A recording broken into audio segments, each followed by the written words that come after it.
I think transparency in media ownership is very important for a society and a political system because media produce information that concerns a society and a political system. It's not, media products are not sandwiches. Media products can affect and influence the way people think and the way on what decisions people take. And so knowing who is behind the media or a media enterprise is key to a transparent society.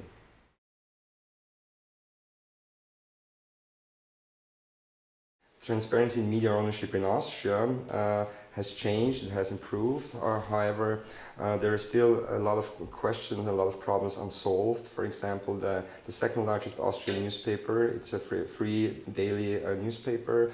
You still don't know who actually founded that newspaper. It reaches so many people and you don't know who is behind it, who is actually profiting from the ads that are published there and the texts. And there is that suspicion that the recent Austrian Chancellor had his hand in founding that newspaper. State advertisement or state commercials are a very big deal in Austria. There's a lot of money involved. Like we did a research, and for example in the year 2010 the Austrian government spent more money for state advertisement than the entire German government, not in relation but in absolute numbers.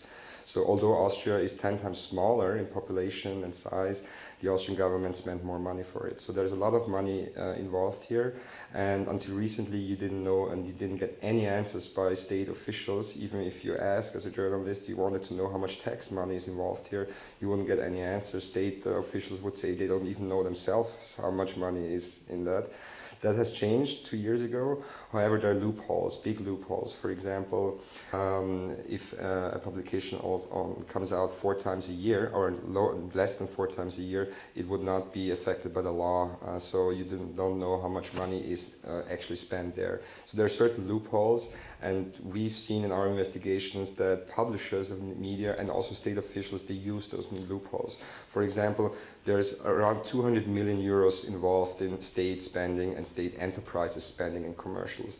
But there's still a dark side or a hidden number, and it goes there's far more money involved. So the dimension is just huge.